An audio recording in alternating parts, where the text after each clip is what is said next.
Boa noite, que a paz do Mestre esteja conosco.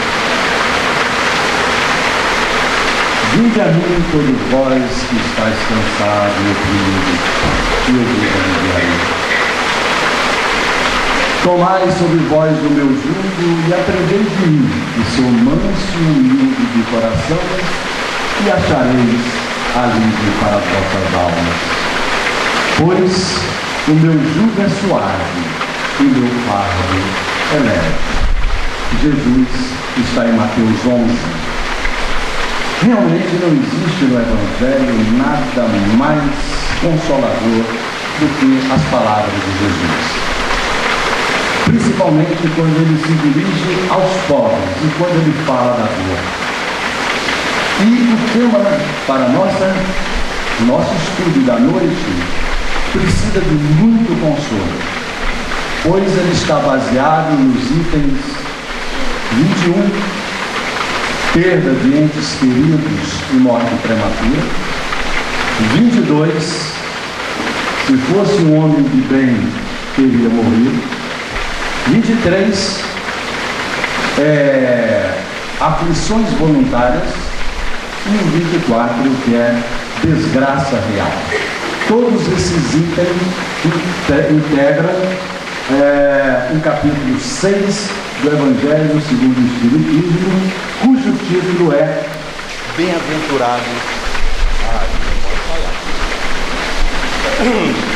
Bem-aventurados aflitos. Alô?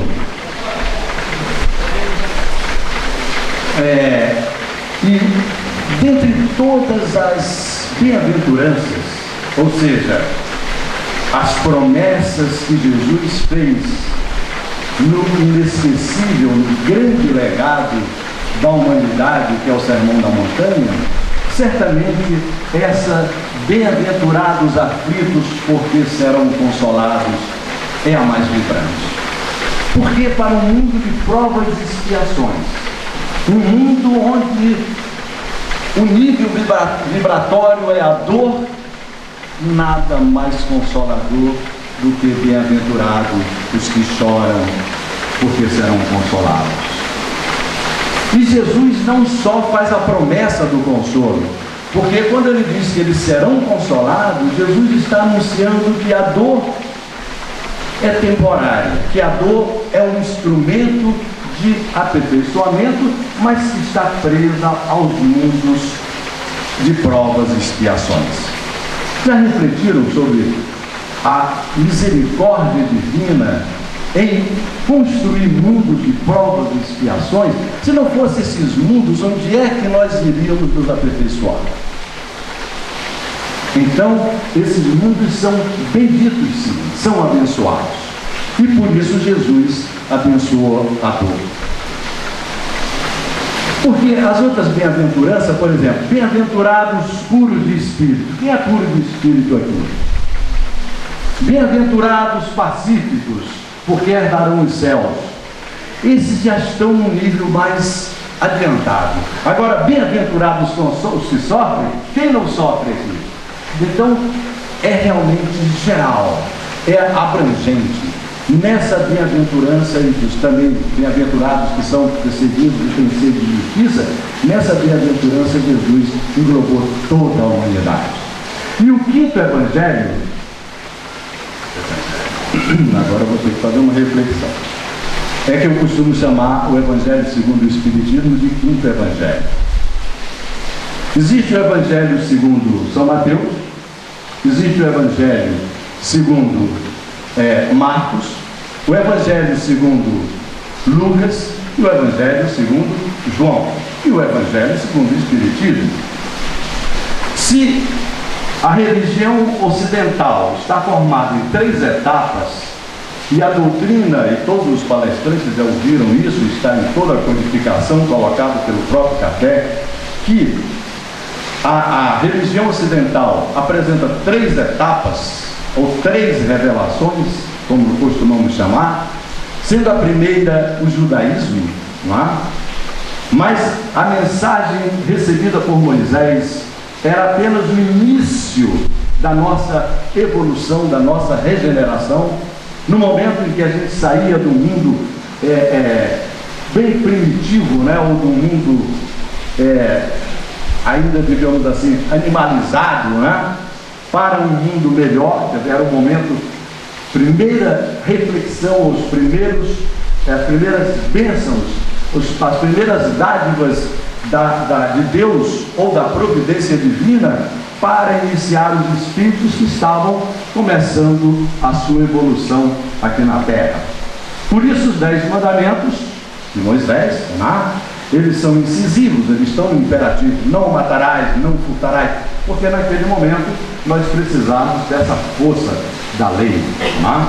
Mas antes mesmo de Moisés, já na promessa de Abraão, lá no início, quando os judeus caminhavam, né, em busca da famosa Terra Santa de Canaã, né, Deus já havia feito a promessa a Abraão de que enviaria, né, um Salvador.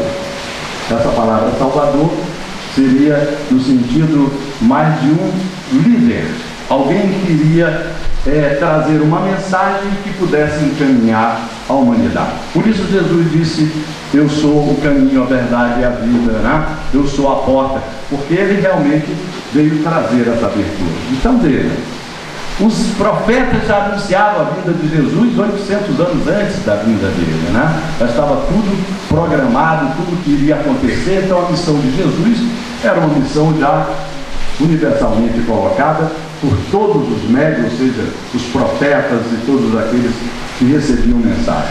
Ora, então é porque a mensagem de Moisés não estava completa, e veio Jesus com uma outra mensagem totalmente oposta. Ao invés daquele de referendar o Deus de Moisés, o Deus olho por olho, dente por dente, o Deus que protegia, né, o seu povo em detrimento dos seus inimigos, Jesus veio trazer o Deus do amor, aquele que, ao contrário do Deus de Moisés, diz: amai os vossos inimigos. É um Deus bem diferente.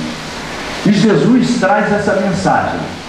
Mas antes de partir, na última noite, quando ele está se despedindo dos seus discípulos, ele promete então um outro Consolador. Então veja, se Jesus prometeu um outro Consolador, é porque a sua missão não concluía a revelação divina de que precisávamos, ou os conhecimentos de que precisamos para alcançar a nossa elevação e fazer a passagem do nosso planeta para um mundo ditoso. E ele então, vamos refletir nessas palavras, ele disse: é necessário que eu vá para que o Pai envie em meu nome um outro Consolador. Muito bem. Esse Consolador, diz ele, vai ensinar todas as coisas.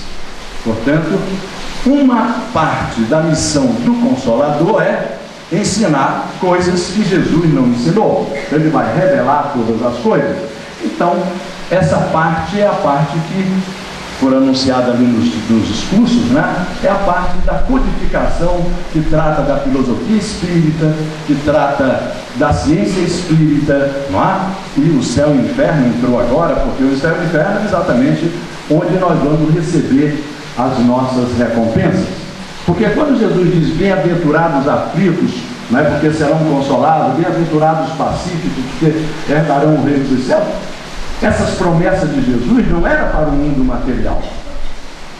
Ele não estava prometendo que no dia seguinte toda aquela multidão que o escutava, de aflitos, né, de desesperados, deserdados, pobres, deserdados, como ele diz, que no dia seguinte eles estivessem em palácios vivendo felizes, sem o sofrimento e sem a aflição.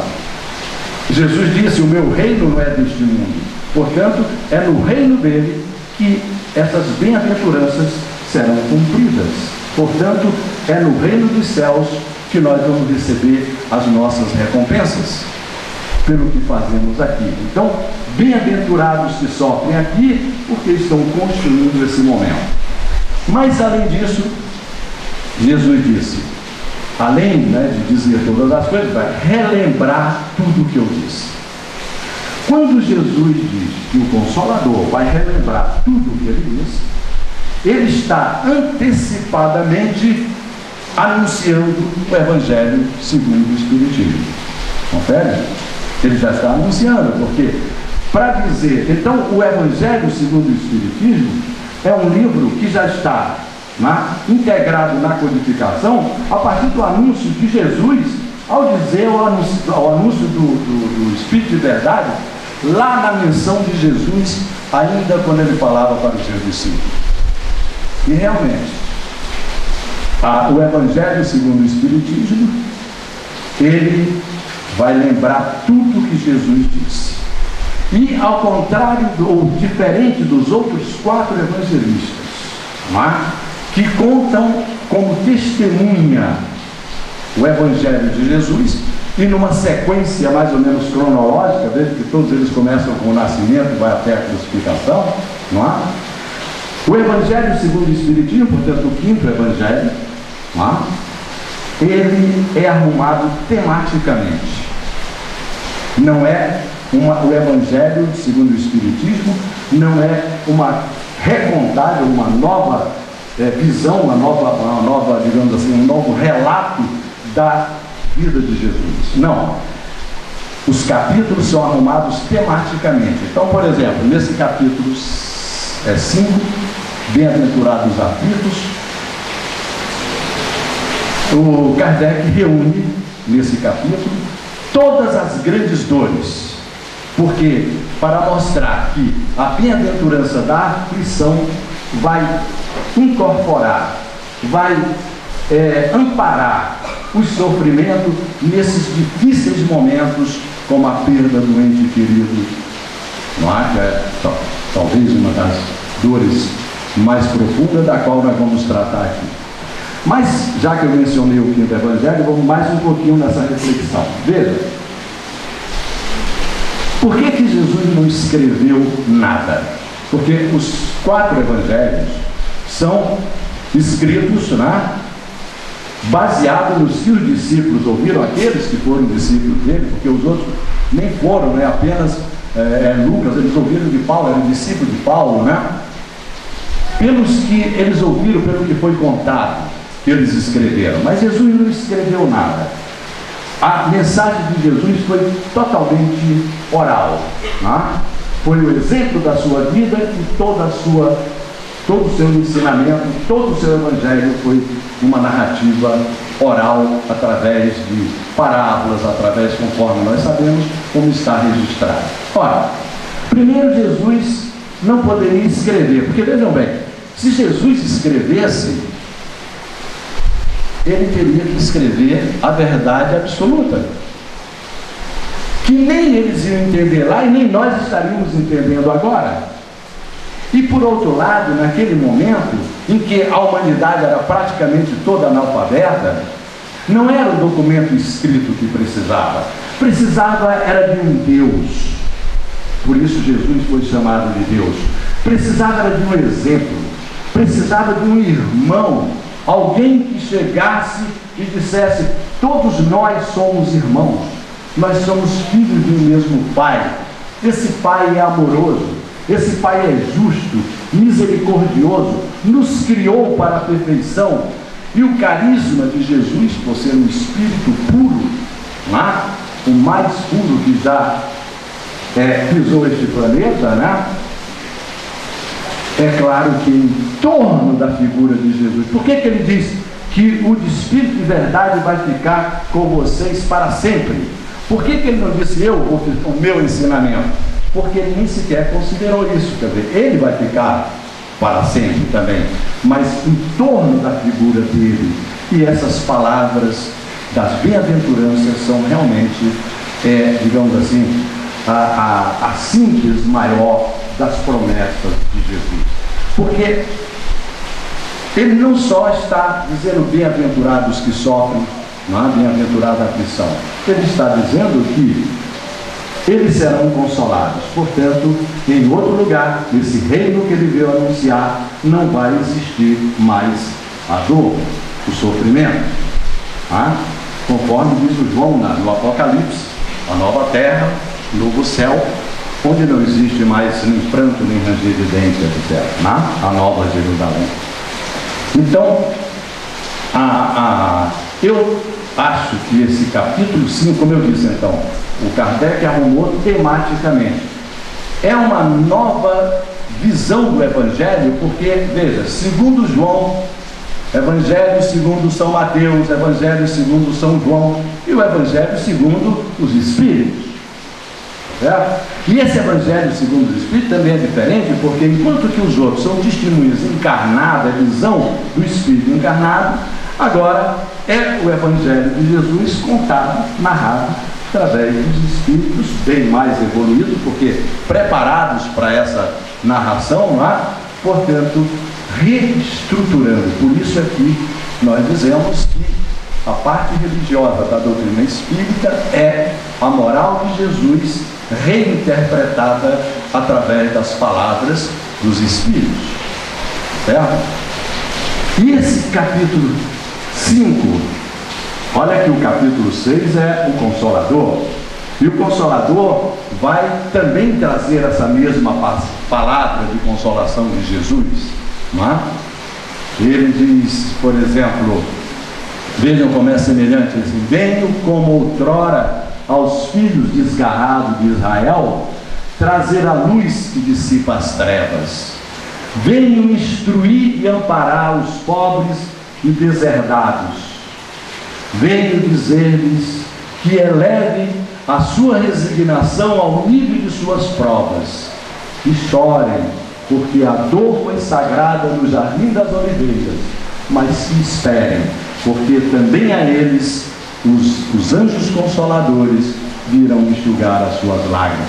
Vejam, vinde a mim todos vós que estáis cansados e oprimidos. Então veja que é a mesma, é a renovação das promessas de Jesus, mas só que de uma maneira agora já diferente, reinterpretada, já falando na resignação ao nível das provas, para que possamos vencer. Então, eu acho que esse capítulo 5 devia ser a porta de entrada na doutrina espírita. Porque a gente chega à doutrina espírita, todos nós sabemos, a gente chega através de uma sintonia. Nós sabemos que pelo nosso pensamento nós estabelecemos a sintonia, e entrando nessa sintonia, esse nível vibratório, nós vamos acabar chegando onde o nosso pensamento nos leva. Todos nós estamos aqui porque estamos numa mesma sintonia, por isso estamos aqui reunidos. Então a gente chega à doutrina espírita normalmente com uma aflição. Por isso, bem-aventurados os aflitos devia ser a porta de entrada, porque esse capítulo é todo consolador.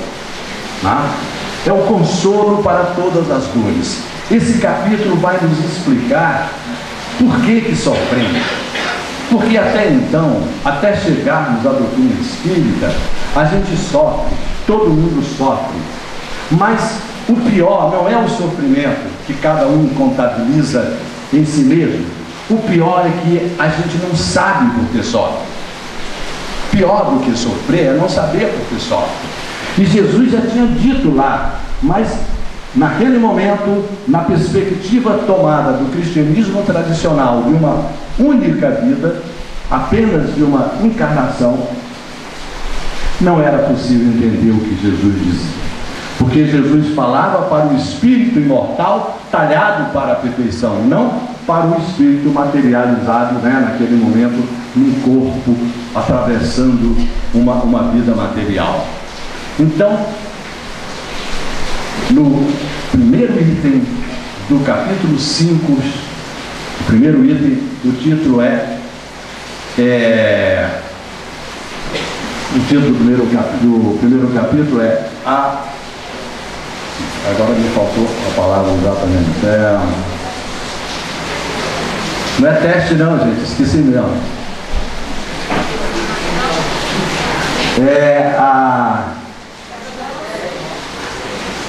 Eu não quero usar um sinônimo. É a legalização das aflições. Como é que a gente diz? A justiça, essa é a palavra, a justiça das aflições. Porque até então, Como é que a gente podia explicar as aflições? Bom, todo mundo sofre. Na formação filosófica do cristianismo, com o São Justino, que é quando eles começam o movimento para criar uma filosofia cristã, não é? E a filosofia cristã vai nascer exatamente, vai sair do meio da filosofia grega. Por isso o Evangelho abre com Platão, né? Exatamente por isso.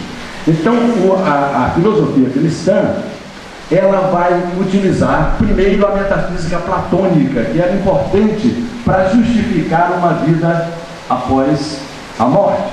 Então aí esse ponto é importante. Mas por outro lado, principalmente nos concílios, era necessário uma lógica para tornar compreensível certas coisas como substância, termos que ainda não estavam bem definidos. Daí a utilização da lógica aristotélica. Mas em função da dor, que a falta, digamos assim, de uma integral avaliação, não é, do livre-arbítrio, o livre-arbítrio, na perspectiva do cristianismo ortodoxo tradicional, né, é limitado. Então, na falta dessa perspectiva, onde é que a filosofia cristã foi colher a parte ética? Exatamente, ela foi colher na filosofia que rejeitava a materialidade, não? Na filosofia que achava que o sofrimento, não é? E você devia fechar os olhos para o mundo, não é? Devia achar a dor, ver na dor um elemento de purificação, que era a maneira, na verdade, a filosofia pregava que a gente devia evitar o sofrimento. E para evitar o sofrimento, você devia exatamente esquecer dos grandes, esquecer dos grandes sonhos, não é? Você devia esquecer das coisas, dos anseios, dos seus desejos, não é? E buscar exatamente a piedade, não é? A consolação, abrir mão do conforto, etc. Por que o cristianismo foi buscar exatamente isso? Porque ele não tinha como justificar a dor. Até você aceitar que a dor, sofrer para ser feliz, é uma coisa difícil de explicar, né? Sofrer para ser feliz é difícil. Para isso você tem que ter uma fé enorme na vida futura. Quer dizer, eu estou sofrendo aqui, mas vou ser feliz lá, que é a promessa de Jesus, tá? Mas mesmo isso não justifica, por exemplo, a desigualdade. Por que um sofre mais e outro sofre menos? Não é? Por que um nasce em berço de ouro, o outro nasce na miséria? Não é? Por que um nasce são, o outro nasce com problemas físicos, mentais, deficiências, etc. Então, realmente, na perspectiva de uma única vida, não dá para aceitar a justiça das aflições. Por isso mesmo é que, dentro da perspectiva tradicional, a aflição, o sofrimento, a dor, foi colocada para um instrumento fora. Desde o início, veja, por que o homem sofre? Pelo pecado original. Quem praticou o pecado original? Os nossos ancestrais, Adão e Eva. Mas por que eles pecaram? Porque Satanás usou para prejudicar a Deus, já que ele não podia atingir Deus diretamente. Então, ele usou a sua criatura fraca, frágil, o homem, para seduzi-lo e assim contrariar Deus. Então veja que não foi um ato de vontade, ou foi alguém que induziu. E, dentro da perspectiva cristã tradicional, normalmente o mal é atribuído a essa figura, né, do mal, essa figura satânica, né, porque não tem como justificar. Mas numa perspectiva de reencarnação, aí nós vamos entender que as aflições, a dor, é um instrumento de aperfeiçoamento e que o sofrimento é justo. Por quê? Se nós acreditarmos que nós estamos aqui pela primeira vez e a nossa alma, o nosso espírito foi criado junto com este corpo que cada um tem agora, evidentemente que nós não sabemos o que estamos fazendo aqui, certo? Evidentemente que nós somos inocentes, porque se eu estou aqui pela primeira vez, o que eu fiz para merecer o sofrimento? E por que aquele irmão fez para merecer menos sofrimento do que eu?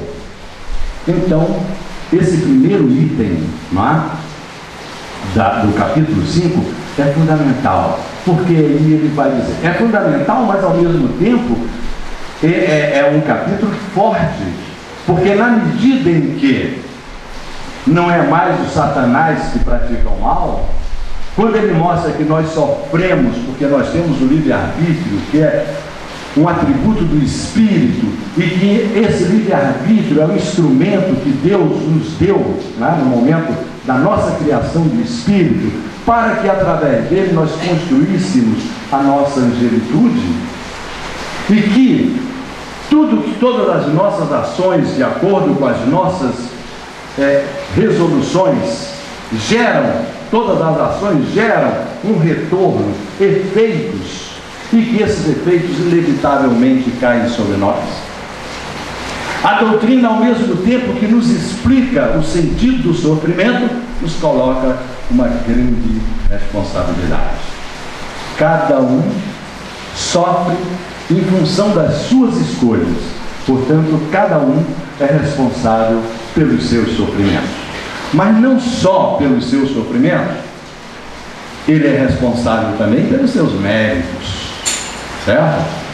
Porque quando nós reencarnamos, nós trazemos os nossos méritos e deméritos, quer dizer, nós não trazemos só as coisas ruins, senão não haveria evolução. Nós trazemos aquilo que temos que melhorar e trazemos aquilo que já conquistamos, que é exatamente o que nos sustenta para que nós progridamos de uma maneira, inclusive, mais rápida. Não é? Então, não é essa explicação, quer dizer, é fundamental, porque quando a gente entende por que sofre, não é?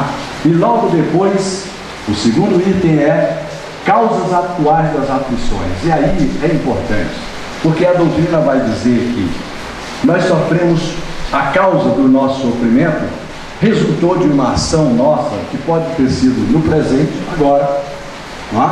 Ou pode estar noutra encarnação. Por isso, há sofrimentos que nós identificamos, não é? Portanto, o homem é responsável nessa encarnação. Mas há outros que nós não encontramos a causa. E por isso era muito mais fácil dizer que Deus é que era culpado, porque eu não fiz nada, sou inocente. Mas a doutrina vem nos mostrar que se a causa não está nesta encarnação, estará certamente em outra. Por quê? Porque se nós acreditamos que existe um Criador, nós não podemos imaginar um Deus que não seja infinitamente justo, infinitamente misericordioso, infinita, suprema inteligência do universo, Criador, porque se existir alguém mais inteligente do que Deus, esse é que será Deus. Se existir, então nós não podemos entender, né, conceber uma divindade, conceber um Criador, sem atribuir a ele todas as qualidades em mais alto nível, isso porque nós não entendemos a sua natureza. Então é a maneira que a gente tem de pelo menos tentar entender alguma coisa da natureza desse Criador através daquilo que Jesus, né, nos ensinou. Então, se Deus é infinitamente justo e misericordioso, então, se nós sofremos, a causa é justa. Senão, nós seríamos vítimas. E aí é que vem a parte mais importante. Esclarecido porque sofremos, né? Qual é? Que a dor é um instrumento da nossa evolução. Por isso nós começamos a entender porque que Jesus disse bem-aventurados os aflitos, né? Porque ela é um instrumento da nossa evolução. Quando a gente está sofrendo, né? Só que depois vai dizer que é necessária a resignação. É um item que se chama bem mal sofrer. Todos sofrem, mas há uma maneira de sofrer bem e outra de sofrer mal. Como é que a gente sofre mal? Quando a gente se revolta, quando a gente diz que Deus é culpado, eu não merecia isso. Né? E quando é que a gente sofre bem? Quando a gente tem a resignação, quando a gente compreende que a dor, né, a aflição é justa, porque nós somos responsáveis pelas nossas ações e, consequentemente, né, o que nós estamos recebendo agora é exatamente o efeito daquilo que plantamos, seja ruim, seja bom ou não. Mas aí, nós já estamos avançando, quer dizer, o consolo já está muito grande, então a gente sabe. E logo depois vem um capítulo desse bem sofrer, dizendo como que a gente pode atenuar a dor. Porque se a gente se revolta, se a gente não tem a resignação, vai sofrer, e pior, não vai sequer conquistar o benefício do sofrimento. Certo? Da evolução, exatamente, você vai perder, você não vai contabilizar sofrimento, vai sofrer de certo modo inútil. Por isso é que a doutrina diz que é sofrer mal. Não é? E vem nos ensinar, inclusive, uma coisa importante: que existem provas e expiações. Expiações são exatamente essas etapas de coisas que já fizemos e que estamos agora pagando, nos livrando. E, portanto, o sofrimento que nós estamos passando pode ser apenas fechando alguma coisa que ficou para trás. E por isso, apesar desse sofrimento, é que nós temos que ter a conformação e seguir adiante, porque seguindo adiante é que nós estamos construindo o nosso futuro. E aí é que vem a coisa importante, o futuro. Nós nos preocupamos muito com o futuro, mas o futuro no nosso limite material. Né? Como eu disse, a filosofia cristã pega a ética estoica, né, do estoicismo, que é um movimento do século III, ainda antes de Cristo, né, que pregava exatamente a flagelação, não era bem nesse sentido, mas pegou exatamente isso para tentar justificar, né, essa dor. Ora, se a gente tem a perspectiva do futuro, mas só nessa encarnação, só na perspectiva material, por exemplo, nós nos preocupamos, como Jesus alerta, a gente se preocupa com o que vai comer amanhã, com o que vai beber, com o que vai vestir, não é? Como Jesus mencionou tudo isso. Nós nos preocupamos com o futuro do filho, né? Então a gente economiza, a gente junta, a gente procura para dar uma educação melhor, a gente economiza para comprar um carro e vai por aí fora, né? Quando a gente quer, a gente vai pensando no futuro. E a gente esquece o futuro principal. Porque o nosso futuro é o futuro de espírito imortal. Tudo isso, todos os títulos que nós conseguirmos, toda a riqueza que nós amontoarmos, tudo isso vai ficar. Né? Portanto, o nosso futuro está um pouco distante, né? Porque nós temos que conquistá-lo gradativamente, mas é o futuro de espírito imortal. O nosso futuro é conquistar a nossa perfeição, a nossa angelitude, para sairmos desse mundo. Porque a doutrina espírita diz, nesse capítulo, que se nós aprendermos a sofrermos direito, nós temos plena consciência de que nós podemos nos livrar desse mundo e podemos não voltar mais nele, e só depende de nós. Então isso é que é realmente o grande consolo. Mas o tempo corre, eu vou ter que abordar as nossas questões, né? Mas veja, então, como diz a doutrina, que no futuro nós vamos ter uma religião única, então é provável que, assim como já está integrada a revelação espírita no curso de formação da religião ocidental, não estranharia que mais adiante o Evangelho segundo o Espiritismo pudesse constar junto com o Novo Testamento, ou então o Novíssimo Testamento, né?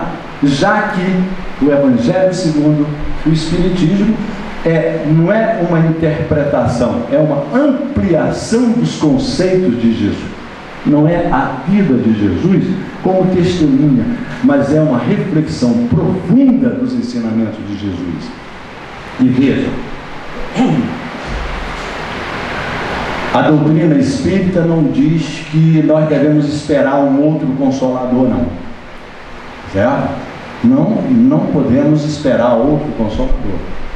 A doutrina espírita diz claramente que nós já recebemos o bastante para fazer a nossa evolução, né? Ao nível de desenvolver os nossos atributos espirituais, ao nível de mudar para um mundo melhor, sair desse mundo de provas e expiações, e também já temos o conhecimento necessário para fazer a passagem do nosso planeta, que não vai ser eternamente um mundo de provas e expiações, que depende de nós, depende de toda a humanidade, porque cada um de nós tem que desenvolver os seus atributos para que a humanidade, né, vença e se elimine de uma vez por toda desse mundo de provas e expiações. Não esquecemos, no entanto, que eles são muito abençoados, porque neles os espíritos fazem a sua evolução, né? E a dor é um instrumento, mas logo nós vamos para um mundo ditoso, onde isso já será apenas uma questão, né, do passado da nossa evolução. Bom, então, de acordo com a bem-aventurança que Jesus lança sobre a aflição, né, entendendo, segundo a colocação da doutrina, todo o benefício da dor, a dor como um instrumento. Então, por exemplo, a gente tem uma dificuldade enorme, né, em praticar o perdão. Perdoar é difícil para mim. Basta a gente pensar que se a dor é um instrumento da nossa evolução, a gente devia, né, abençoar aquele que é um instrumento da nossa dor, mesmo porque nós ficamos magoados, né, terrivelmente magoados com aqueles que, né, nos causam danos, e no entanto nós somos instrumentos da dor do outro também. E Jesus disse que todos somos irmãos, então a dor, nós vamos. Então vamos comentar. O primeiro é difícil, perda de entes queridos e morte prematura. Mas o consolo é difícil, por mais, que tenhamos consciência doutrinária, até que a gente é devagar a consolação. Isso quando acontece na ordem invertida. Porque veja bem, quando a morte é natural, natural é o quê? É que os filhos, façam o enterro dos seus pais. Então, quando segue tudo nessa sequência, a família que segue sempre essa sequência é uma família muito abençoada e muito meritória. Porque a aflição maior é quando há uma inversão. Pais enterrando filhos, aí dói mais. Porque parece que está invertida a ordem, Porque na velhice a gente vai se conformando, vai se preparando. Os filhos, depois de muito tempo, já com mais filhos, com neto, bisneto, aqueles que chegam lá, você já está, os velhos estão mais esquecidos, já estão caminhando, e vão quase que uma coisa natural. Então, e a morte prematura. Mas a doutrina vem dentro da consolação da dor, dizer que a gente tem que resignar com essa dor, entendendo o seguinte: primeiro, que essa separação não é eterna, conforme a perspectiva que a gente tinha de uma separação definitiva, em que uns iam para o céu e outros para o inferno. A doutrina diz que ele nos prova, através do livro dos médios, das relações, das comunicações com o mundo espiritual, prova que a morte é apenas uma passagem para um outro plano, E consequentemente a gente devia até desejar a morte, não procurar com suicídio e tal, mas seria até uma espécie de coisa, sabendo que ela é uma porta para a nossa evolução. No entanto, a gente tem o medo da morte. Então, essa que a doutrina veio consolar, é mostrando que nós somos espíritos imortais, e que nós já vivemos e vamos continuar voltando, indo até alcançarmos a nossa evolução. Então esse é um consolo, saber que somos espíritos imortais, filhos de Deus, talhados para a perfeição, para a felicidade. A morte prematura é explicada de uma maneira bem, também, né, dura, mas bem lógica, como faz toda a doutrina, se nós estamos aqui, não é, para a nossa evolução, Deus, que é o nosso Pai, Ele é que sabe o que é melhor para cada um de nós, e não nós mesmos. Então, por que às vezes, por egoísmo, nós gostaríamos de reter junto de nós um espírito que cumpriu a sua missão? Um espírito pode encarnar apenas para encarnar e desencarnar, porque ele só precisava de uma pequena prova, certo? Ou então, diz a doutrina, que uma morte na juventude, né, é porque a gente não entende os desígnios de Deus. E quem somos nós para julgá-lo, né? Mas a doutrina diz assim: você sabe qual seria o futuro daquele espírito?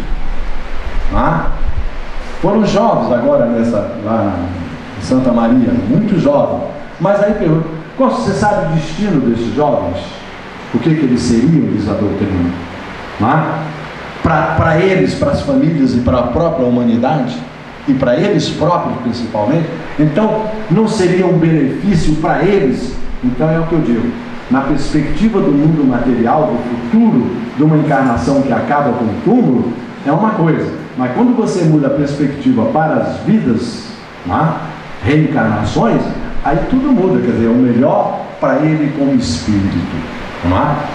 E também tem o seguinte: como Deus é justo, e misericordioso, infinita justiça e misericórdia, se um espírito precisa apenas, digamos assim, de 3 meses de existência, ele vai nascer numa mãe que para ele é uma libertação, e para aquele espírito que vai ser sua mãe pode ser uma prova, também um resgate, porque é assim que a justiça divina funciona. Então, a gente deve, a família, a mãe, o pai, os irmãos devem pensar dessa maneira. Primeiro, que é uma prova para aquele que fica, que tem que suportar. Portanto, não é? Esse é o benefício da dor.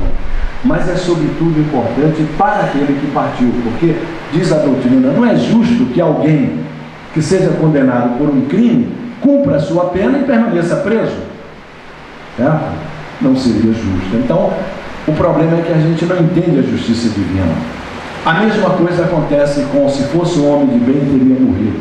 Claro, se fosse um homem de bem, teria morrido, porque um homem de bem pode morrer. Um homem de mal, um homem de mal, um homem mau, esse é que não pode morrer. Esse é que precisa de tempo para melhorar e chegar lá melhor. Mas o homem de bem, esse pode, é a mesma coisa, está relacionado com o item anterior. É a mesma justiça. O homem de bem é aquele que já fez a sua parte, já vai voltar ou cumpriu a sua prova. Então o homem de bem até poderia morrer. Mas o mal, o homem mau, ele precisa ainda de tempo. Então é uma bênção que ele se salve. E tem mais, a doutrina diz que em muitas situações que a gente chega à beira da morte, nós não vamos morrer ali, não vai desencarnar. Aquilo ali é apenas uma prova, uma lembrança para que você tome aquele impacto e mude o seu caminho. Portanto, é só para um alerta, Então, isso é importante. Os tormentos voluntários é importante, porque como se não bastasse as dores que nós temos da nossa própria evolução, a gente, de uma forma inconsequente, diz a doutrina, nós construímos tormentos para nós mesmos. Ela diz que não existe maior tormento do que o do ciúme, por exemplo, da vaidade, da inveja. O invejoso, ele perde noites de sono. O êxito e o progresso do vizinho incomoda, mata o sujeito, espreme o sujeito. Quer dizer, esse é um tormento que você podia se livrar, que nós poderíamos nos livrar facilmente. Esse é um tormento voluntário. Voluntário por quê? Porque nós buscamos pela nossa inferioridade. Então, quando a doutrina nos mostra que se nós combatermos a vaidade, o egoísmo, etc., nós podemos, digamos assim, diminuir o nosso sofrimento, eliminar esse sofrimento voluntário, ficar apenas com os involuntários, quer dizer, aqueles que dependeram de uma outra opção e nós não podemos voltar atrás. E finalmente, a desgraça real seria o quarto item, a desgraça real é que é difícil. Ele diz, a doutrina diz que a gente acha que é infeliz, né? A gente considera a desgraça no mundo que a pobreza, né? Uma decepção, um fracasso. A gente acha que isso é infelicidade. A doutrina chega e diz que isso não é infelicidade. Mesmo porque se Jesus abençoou o sofrimento, não é nenhuma infelicidade assim. A infelicidade real, né? A desgraça real, como é o título do capítulo, é quando você volta e chega lá e reconhece o tempo que você perdeu, as oportunidades que você perdeu. Ou seja, não é aqui que a gente recebe a bem-aventurança. Jesus deixou bem claro. É lá, no céu e no inferno, está bem colocado, que é lá que nós vamos receber